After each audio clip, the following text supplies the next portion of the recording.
This podcast may contain explicit language.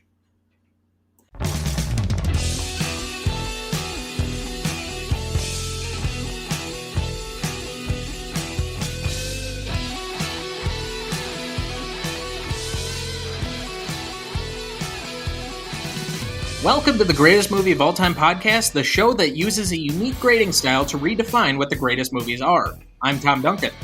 And I'm Dana Duncan.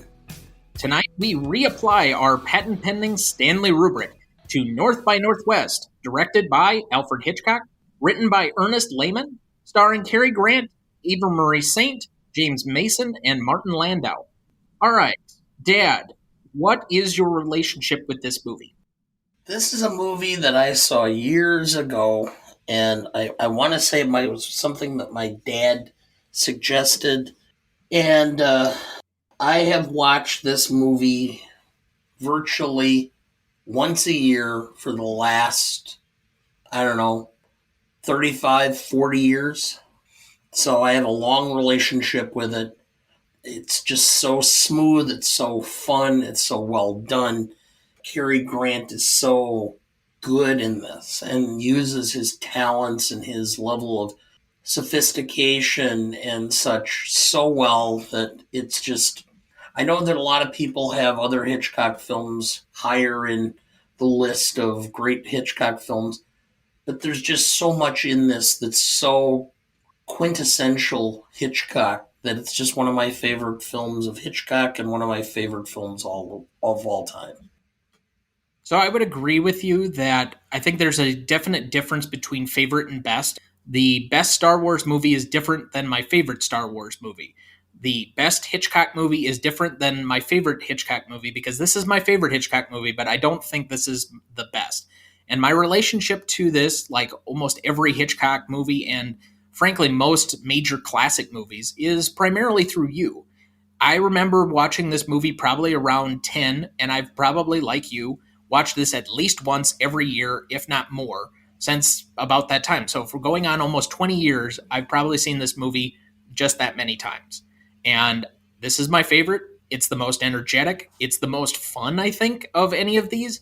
It's really fast-paced, and yet there doesn't ever seem to be too much danger that it seems scary or apprehensive or there's like any major anxiety. It's just kind of a fun romp to be on because there really doesn't seem to be any lost pace during the course of this movie. Yeah, it's just such a well done movie. There are a few flaws, and when we get to the questions at the end, I got a couple that I've noted because I specifically looked for them while I was watching this time around. So I do think we need to note this part of it. This is a revisit episode. This is the fourth revisit episode that we've done for the show. And if fans of the show will remember that we revisited 3 movies last season, one for you that was Back to the Future, one for me that was Raiders of the Lost Ark, and one for a guest, Jaws. So we do these periodically from time to time. You may already know that this is not the normal format of the show. Instead, we primarily will be focusing on the grading of the movie and compare it to what we did in the original episode. If you want to listen to the original episode, it was episode 2. In fact, it was done on this exact same date 2 years ago. So, yeah, it's kind of some synergy with that. However, the reason for doing this is that, in this case, I picked North by Northwest this year. You will have an opportunity to pick a movie we revisited as well at some other point during the year. This was because it was our second ever episode, and the show, the categories, the list, and our criteria have evolved a lot over the 2 intervening years. So when we look back at this list, sometimes a particular film jumps out at us as to one where we think we might either be too low or too high on this list when we first did it. In this case, I think we both feel generally this was too low on the list now looking back at our original grades and its current placement on the list. So we want to give this another look over and see where the evolution of the show meets with where we think this movie probably should be. And once we've done that, we'll see where it kind of falls in the general greatness of the movie. Because right now, I know when we start really comparing the categories, our scores are very likely to drastically change. So, as we do each week, let's jump into a basic plot summary and recognition background for the movie. Dad, do you have a plot summary ready for us? I do. Madison Avenue Ad Man Roger Thornhill, Cary Grant, is mistaken for George Kaplan, a government agent.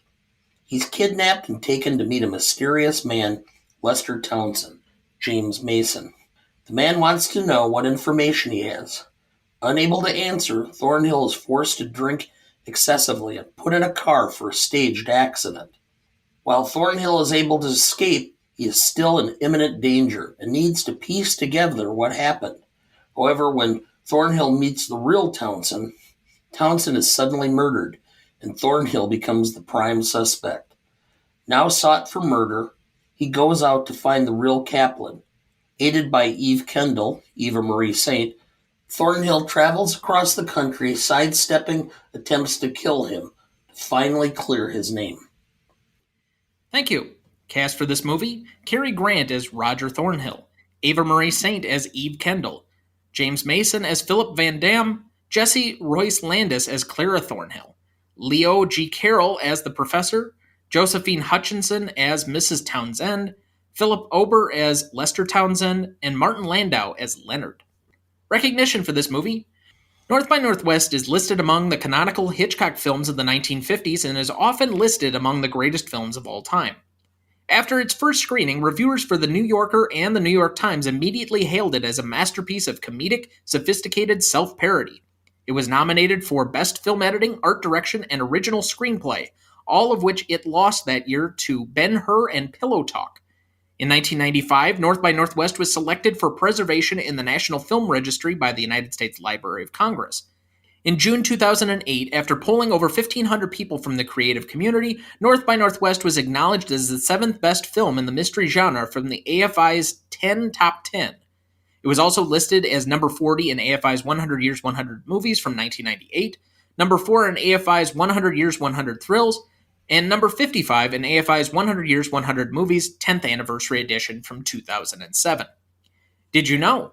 While filming Vertigo, 1958, Sir Alfred Hitchcock described some of the plot of this project to frequent Hitchcock leading man and Vertigo star James Stewart, who naturally assumed that Hitchcock meant to cast him in the Roger Thornhill role, and was eager to play it. Actually, Hitchcock wanted Cary Grant to play the role. By the time Hitchcock realized the misunderstanding, Stewart was so anxious to play Thornhill that rejecting him would have caused a great deal of disappointment. So Hitchcock delayed production on this movie until Stewart was already safely committed to filming Otto Preminger's Anatomy of a Murder from 1959 before officially offering him the role in this movie. Stewart had no choice but to turn down the offer, allowing Hitchcock to cast Grant, the actor he had wanted all along. Did you know? This movie has been referred to as the first James Bond film due to its similarities with splashily colorful settings, secret agents, and an elegant, daring, wisecracking lead man opposite a sinister yet strangely charming villain. The crop duster scene inspired the helicopter chase in From Russia with Love from 1963, and another Bond nod to this film is the person in the couchette scene used in a slightly different way in the 1973 007 film Live and Let Die. Did you know? Cary Grant found the screenplay baffling and midway through filming told Sir Alfred Hitchcock, quote, "It's a terrible script. We've already done a third of the picture and I still can't make head nor tail of it." Hitchcock knew this confusion would only help the movie. After all, Grant's character had no idea what was going on either. Grant thought the movie would be a flop right up until its premiere, where it was rapturously received. Did you know? The scene where the crop duster is chasing and shooting at Thornhill was filmed with a real airplane, while the shot where the plane crashes into the fuel truck was done using large models of both truck and plane. Did you know? Rather than go to the expense of shooting in a South Dakota woodland, Sir Alfred Hitchcock planted 100 ponderosa pines on an MGM soundstage. Did you know? Thornhill appears on the left side of the screen for almost the entire movie. Did you know? It was journalist Otis L. Guernsey Jr. who suggested to Alfred Hitchcock the premise of the man mistaken for a non-existent secret agent, which was used for North by Northwest from 1959. He was inspired, he said, by a real-life case during World War II known as Operation Mincemeat, in which British intelligence hoped to lure Italian and German forces away from Sicily, a planned invasion site. A cadaver was selected and given an identity and phony papers referring to invasions of Sardinia and Greece. The Man Who Never Was, 1956, recounted the operation. Did you know? In Francois Truffaut's book-length interview, Hitchcock-Truffaut from 1967, Sir Alfred Hitchcock said that MGM wanted this movie cut by 15 minutes so its length would run under 2 hours. Hitchcock had his agent check his contract, learned that he had absolute control over the final cut, and refused. Let's take a quick break and we will be right back. Welcome back. Thank you for rejoining us. Normally, in this part of the show, we would go to our general categories as we would do best performance, elevator pitch, and the like, best scene, that sort of thing.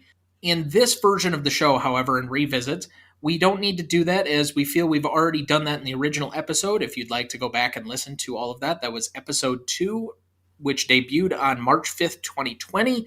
You can look for that episode in the feed because I think all of our stuff is there. Otherwise, go to gmotepodcast.captivate.fm for all of our episodes.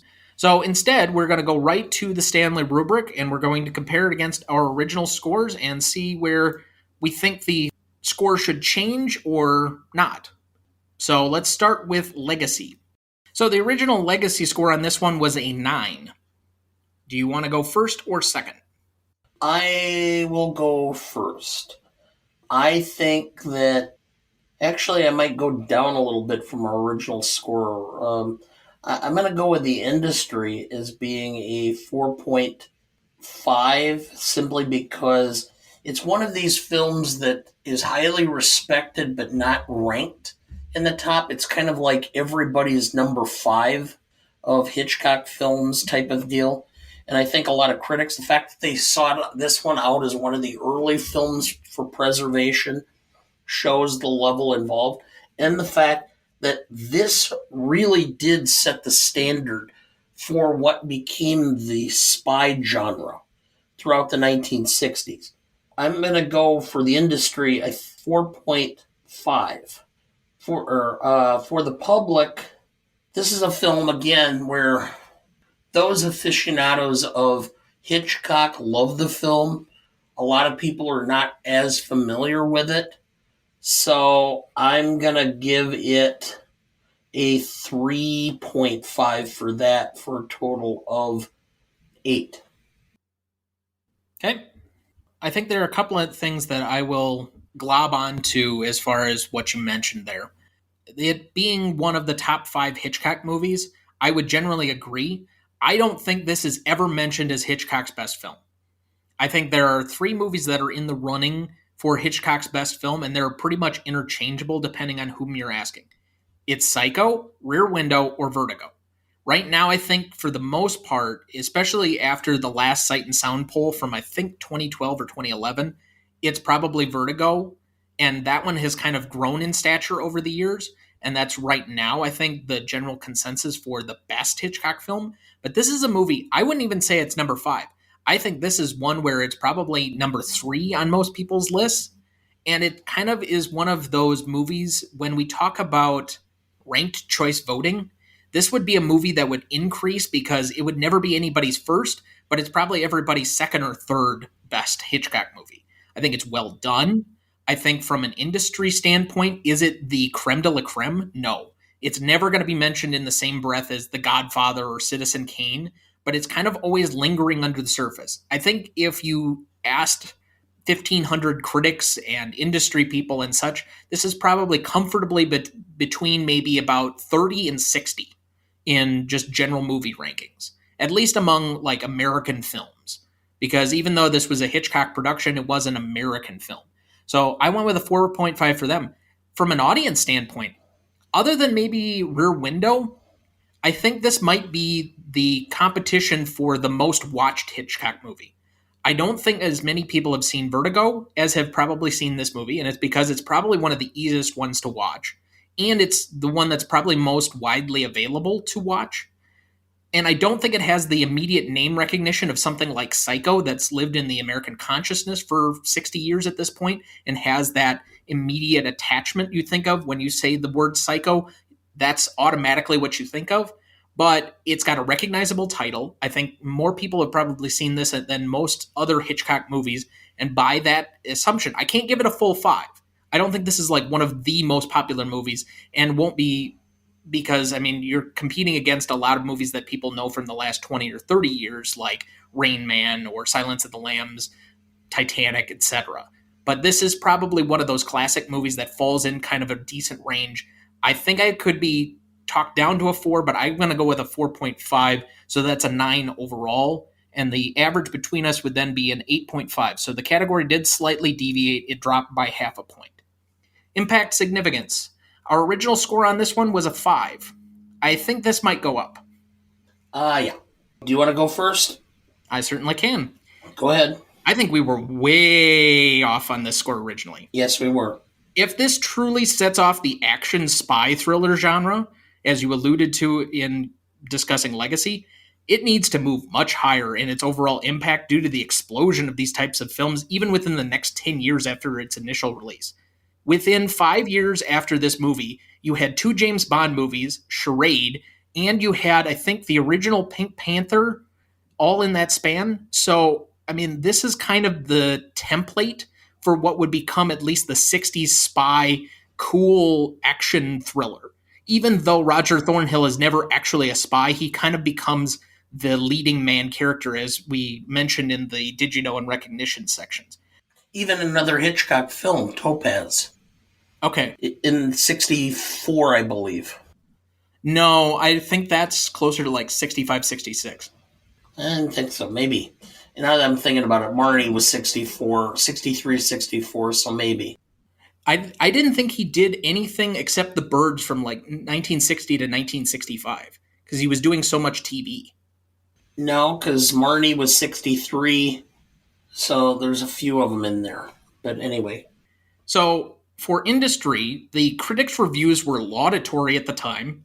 It was nominated for a couple of lesser awards, but I would say this is possibly one of the greatest movie years ever. I mean, you think about some of the movies we've already covered on this show, and you could really have expanded the Best Picture list to include at least 8 different movies that I think all could be considered at least for not only inclusion to do on this show, but realistically inside the top maybe 100, let alone 200 greatest films of all time. We had Pillow Talk, we had Rio Bravo, 2 films we've done on the show. You had Ben-Hur, Some Like It Hot, another movie we've done on the show. So it was not lacking for the amount of films it was competing against this year. And also Hitchcock movies were generally thought of as more entertainment than like great works of cinema as they are now. So even though we had some of that, I don't hold it necessarily against it too much. It's also one of the defining movies of Hitchcock's career. And this is part of this great Hitchcock run that I don't think is really rivaled by just about anybody. Steven Spielberg might be the only guy that could come close because he had, I think, about 5 movies, and 4 of them are like some of the greatest movies of all time that we've already reviewed, and one of them was a dud. But Hitchcock had 4 consecutive movies that were all like some of them among the best films ever made. Vertigo 58, North by Northwest 59, Psycho 60, The Birds 63. Like, that is an absolute slate. And a run that I don't think is paralleled by just about anybody. So if you're talking from even that standpoint, one of the all-time great directors in his biggest hit streak that he's probably ever had. I don't know if you could compete with that. For an audience perspective, this was the 5th highest grossing movie domestically and 3rd worldwide that year. So I'm going to go with a 4.5 as well for the industry. I'm going to go with a 4.5 for the audience for a 9 total. For perspective, the top 8 movies domestically that year were Sleeping Beauty, Rio Bravo, Pillow Talk, North by Northwest, Some Like It Hot, The Nun Story, Anatomy of a Murder, and Ben-Hur. Yeah. Those are some of the great classics, and they're all in one calendar year. I know. In a year, or excuse me, in a time where we maybe had 120 films at one particular year. I know we've been talking about the fact that picking films by decade, and it is going to be extremely difficult to pick 10 films in the 50s. Just to narrow it to 10. Yeah. I will, in advance, tell you I'll help you with the math, because I also had a 9. I see. Public, it played very well in the box office. This is not only the height of popularity of Hitchcock for film, but also for television. The biggest problem Hitchcock had is that because he was also doing television, which was kind of perceived as a lesser medium and kind of poo-pooed by Hollywood, they kind of always deadpanned his films. But I mean, the simple fact is Hitchcock loved to be creative. He loved to be working. He loved to have things done, and he grew up extremely poor. So if he has an opportunity to make money doing television too, he was going to take it because he had very large tastes. Everything from the wine he drank to the food he ate to the cigars he smoked. And so the money was good. But I think that that's one of the reasons why Hollywood never recognized his true craft until much later. But that being said, I think the public really appreciated this film and understood how great it really was. And so I went with a 4.5 simply because I mean, to this day, if you mention anybody who knows the film North by Northwest, you remember the crop dusting plane. It's so iconic, and it started that whole bizarre method of villains going to great lengths to kill the protagonist. And as far as industry itself goes, again, I think the industry wasn't Truffaut and Hitchcock and their whole conference within 10 years of this. Wasn't it The book was 66? released in 67. Okay, so it was within the 10 years. And by then, it took a French director to really emphasize what Americans were taking for granted. So, from an industry, I think that the fact that other directors were realizing what Hitchcock was accomplishing. So, I wanted a 4.5 for the industry for a 9. All right. Novelty. You kind of stole my thunder a little bit on this one. I was going to mention several of your points in novelty and classicness. The original score on this one was a 6. My new novelty score, personally, would be a 9. While Hitchcock made other spy movies and other thrillers, The 39 Steps, he had done multiple other psychological thrillers. There is Saboteur. Sure, Saboteur fits in this, and frankly, I think in many ways is kind of a early cursor for what this movie is. It kind of sets a lot of the template, but doesn't necessarily follow the same storyline. It's not a like for like remake that he did when he did The Man Who Knew Too Much, but realistically, there is not another film in the Hitchcock genre that is this action packed, this well paced, that is as brightly colored, that has the sophistication of the set pieces that this movie does. There's really nothing within that. And so I think it's unique even among Hitchcock films, let alone just cinema generally. And if this is the precursor for a whole genre of films that would carry across the next 10, 20, 30 years, or at least be the editing, pacing, score model of a lot of action thrillers going forward, I think this deserves much higher score than the original 6. This is a master craftsman at the height of his powers, working on one of his most unique films. I'll give it a 9. I could be persuaded up even higher than that.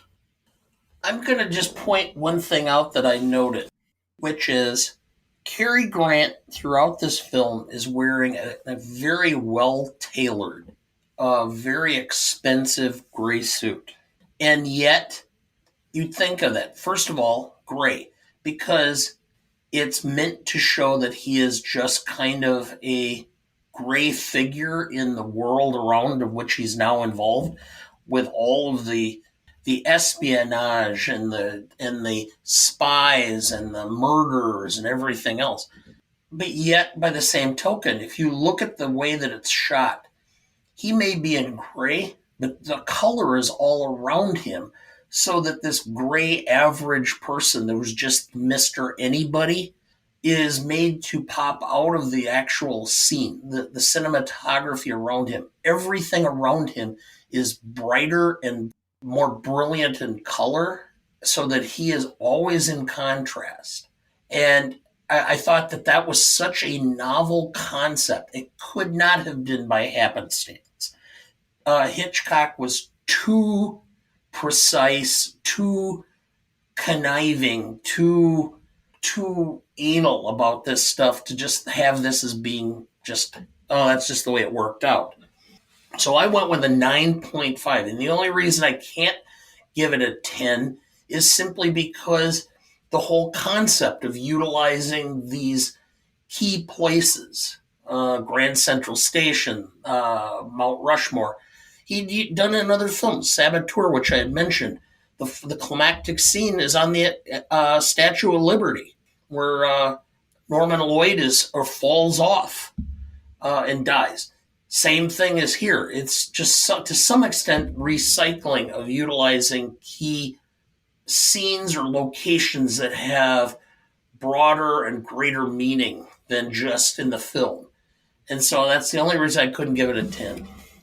Yeah, but even by contrast to this seems to be the peak of a lot of other things that he'd done. Between this, Psycho, and Vertigo, and even The Birds, they're all heightened versions of previous work. I mean, when we talked about The Man Who Knew Too Much, the comment I think he made in the Truffaut book was the original was done by an amateur, the second one was done by somebody who actually knew what they were doing. And realistically, when you want to talk the crop duster scene, that's unique by itself because A, that probably couldn't have been done any time before that. But B, he knew exactly what he wanted and how to stage it by that point because he'd done so many other big set pieces. The Mount Rushmore scene is different than any other thing that he'd done because he'd done so many other precursor works, and he's now getting to the epitome of what it was to be a Hitchcock film.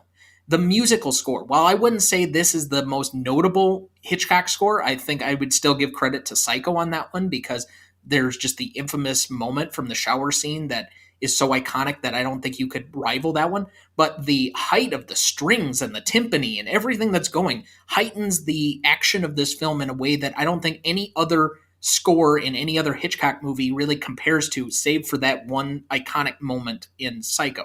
But Psycho takes it for the horror aspects that have been part of Hitchcock's movies up to then. This movie takes it all of the action sequences, and Vertigo takes all of the suspense and the psychological thriller, and it dials all of them up to a 11 as far as I'm concerned.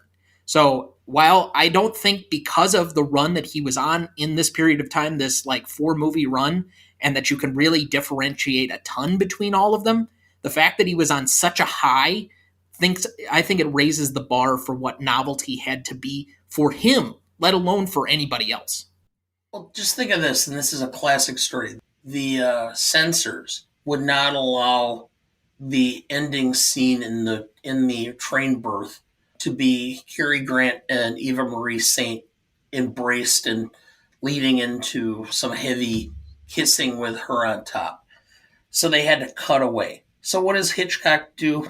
He decides to do a side view of the train, and the train is going into a tunnel.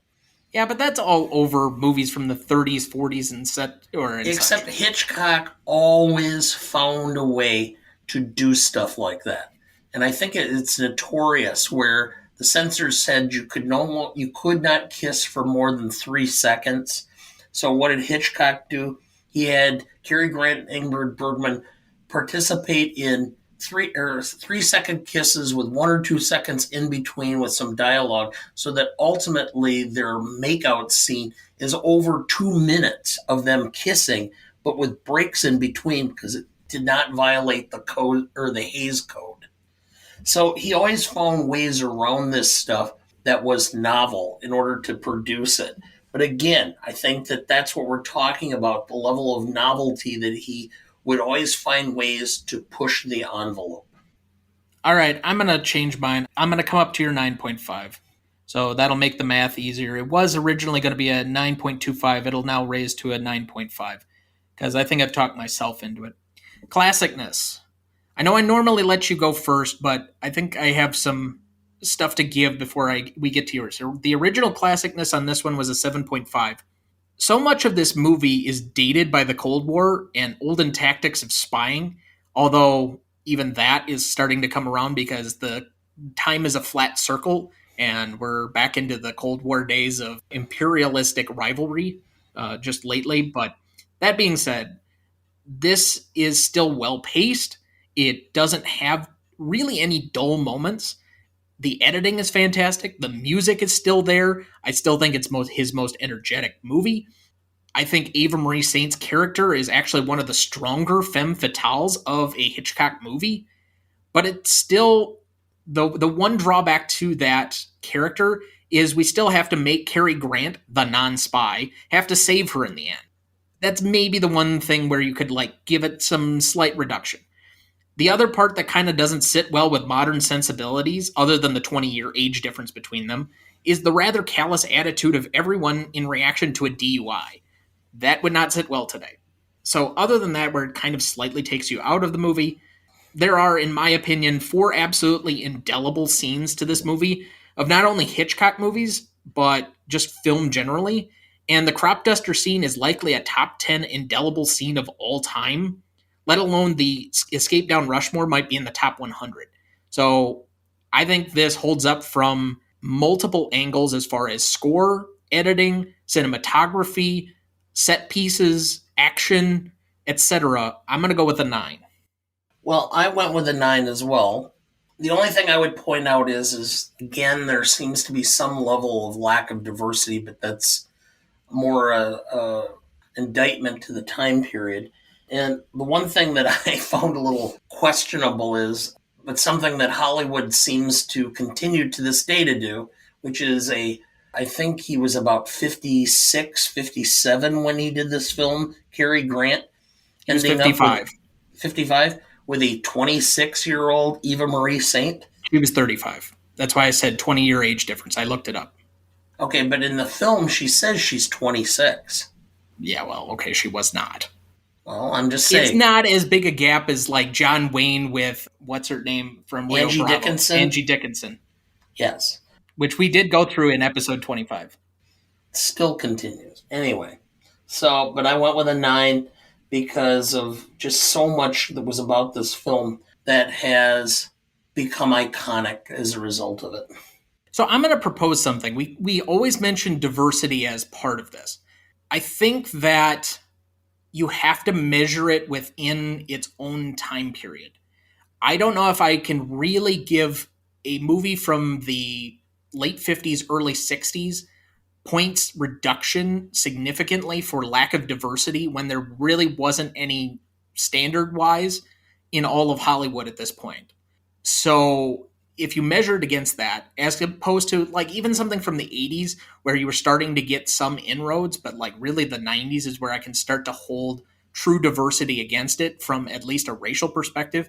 If you want to say gender wise, sure. But I think where you might give it an extra credit for diversity is how strong the Eva Marie Saint character tends to be, even in a cast among all other men. I think she holds her own in this one in a way that I wish she was in more movies that I think were classic. She really only has 2 primary big roles in movies, and unfortunately, I wish I could have seen her in more. It's this one and On the Waterfront, which we haven't gotten to yet. And I think she's fantastic in both. But regardless of that, I don't know if I can propose diversity to be slightly changed. I don't want to hold against Citizen Kane that it only has white people in it by comparison to Casablanca having one of the primary characters be black. I want to promote Casablanca for taking a chance on a black character that Citizen Kane did not, but I'm not going to knock Citizen Kane for having a lack of diversity in 1942, if that makes sense. Excuse me, 1941. Yes, I understand. Rewatchability. Well, excuse me. The original rewatchability on this was an 8. I'm going to tell you right now, at the time I was worried that we were going to start getting numbers too high, so I purposely went down. When you have a film that you own and that you purposefully rewatch at least once a year, if not more frequently, I don't know how I can not give it a 10 for rewatchability. I probably have watched North by Northwest as much as any film in existence. So I'm going to give it a 10. I was very close on this one. I was very torn between a 9.5 and a 10. And I could not split the difference. This is like really on the knife's edge of where I have like my categories. There's about 15 movies that are all like 10s to me. And this is so close to that. But I didn't feel like I could give it a 9.5. Like it wasn't in that next tier. It's like in this weird purgatory gray area where it's not one that I absolutely, every time I see it, I'm like, yeah, that's an easy rewatch and I'll just throw it on. But I've rewatched this movie just about as many times as you. So by that standard, I can't give it too much lower. So I split the difference and I went with a 9.75. Okay. So that is a 9.88 average between us. And then finally, audience score. Originally, we had a 9.4 because we only had the Rotten Tomato scores. We have added in the Google scores since then, and that was a 90. So that will actually bring it to a 92 or a 9.2 points overall scale.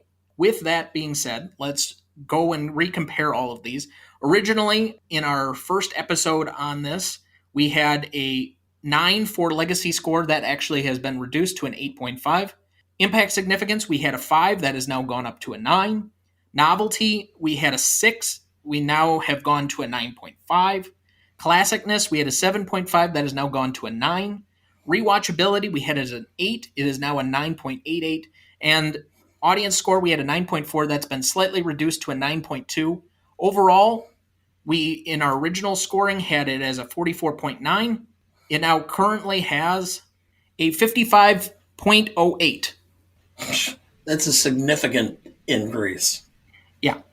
Over 11 points difference. So let's see here. Do you want to take a guess to where it is on the list? 7 or 8. Higher. 4? It is now number 3. Okay. It is in between 12 Angry Men and Saving Private Ryan.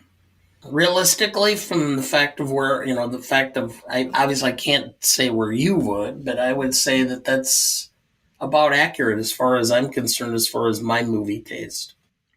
That would push it inside the top 10 and pushing out Pulp Fiction from the top 10.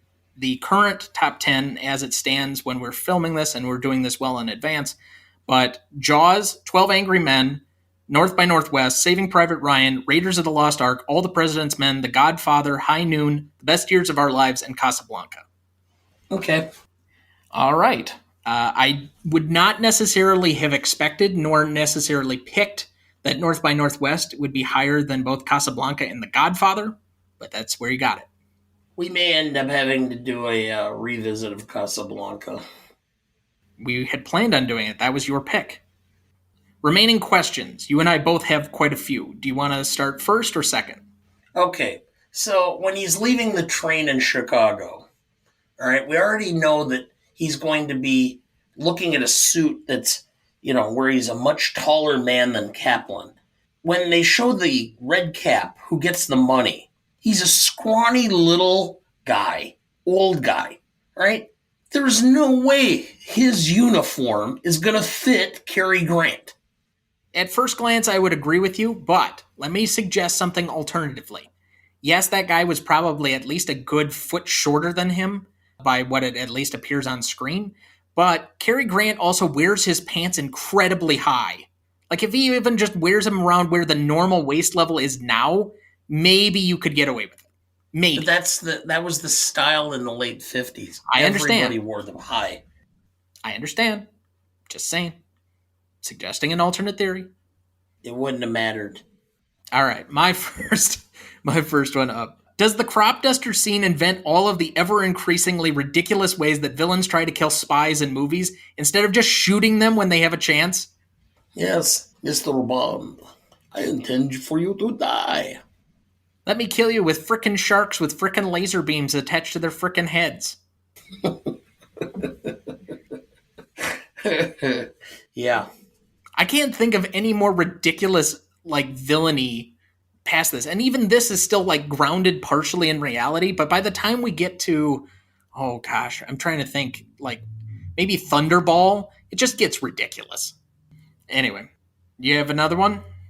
No, I guess not. I mean, I could probably give you a few, but they're getting a little far afield, so why bother?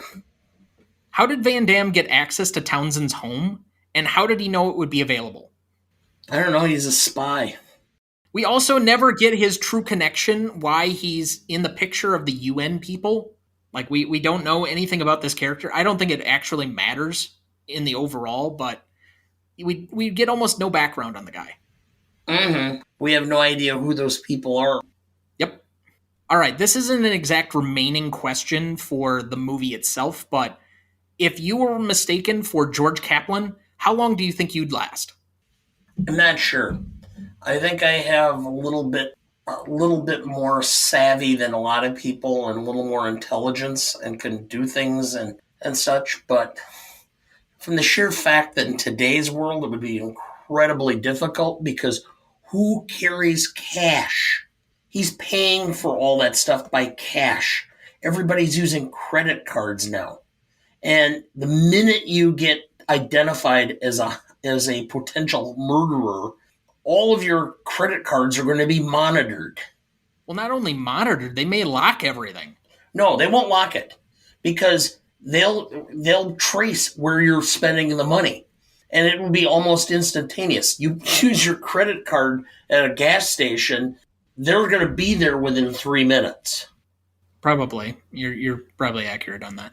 So I can tell you that I would not get past the staged accident portion of this. If somebody poured an entire bottle of liquor, I may not even make it to the car. Like, I don't drink that heavily anymore, and I know you're more familiar with the dad juice than I am, but I can just tell you, I may have alcohol poisoning before they ever get me to the car. Well, I can't imagine how he could be forced to drink an entire bottle of bourbon and not vomit. No shit. But anyway, yeah, But I you just don't. can't think of Cary Grant vomiting.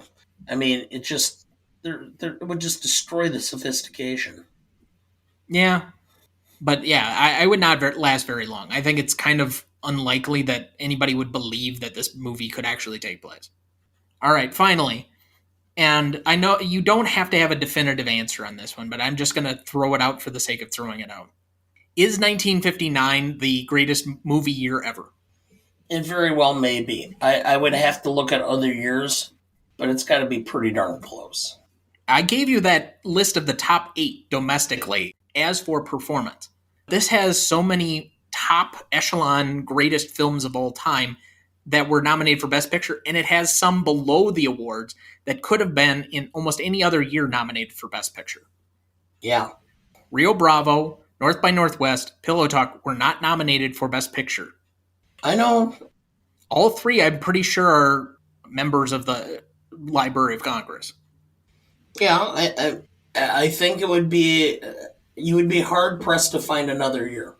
I think one of the few that I might pop up as potential alternatives is, I know a lot of people have cited 1975 as being a huge year because you had all 5 Best Picture nominees that are all classics.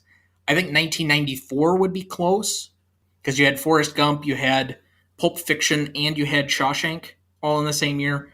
But I don't know how many years have 6, 7, 8 great all-time films. Some of that doesn't get the benefit of hindsight. Yeah.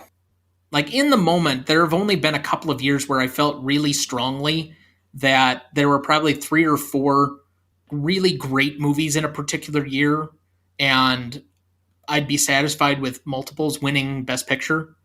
And I think the last time that I felt that way was the Parasite year, where Parasite, I think, was like my number 15 film of that year, but I was fine with the statement that it made. I still thought that there were like 3 or 4 really great movies that year. This year, I think there are 3 or 4 pretty great movies. And then there's a tier where, yeah, okay, I can understand why they're being appreciated. Not necessarily that I think they're exceptional films. And then there are probably 3 or 4 that are like, okay, we threw these on the list and they're good to watch. It's a recognition of film, but okay, if this was still 5 Best Pictures, there's no way they would ever get close. Yeah. But then again, you don't know until you've had some level of hindsight. I know. And that's why we do the 5 years. So, All right. Any other remaining questions? none for me. All right. That'll finish it up for this revisit. And I think the next planned revisit, unless we have a guest submitted one in the near future, would be your choice of Casablanca. I don't know when that's going to be on the schedule, but look forward to that one eventually as well. Where are you headed, cowboy? Nowhere special? Nowhere special. I always wanted to go there. Please like, follow, rate, and review, or whatever on whichever platform you have so that you can join in on our fun. You can also email the show at greatestaltimemoviepodcast@gmail.com. Find us on Instagram, Twitter, and now TikTok at the handle @GMOAT Podcast. That's GMOAT Podcast. The Greatest Movie of All Time is a production of Ronnie Duncan Studios. Our show is mixed, edited, and written by Thomas Duncan. Our music is thanks to Purple Planet Music. Our technical provider and distributor is Captivate FM.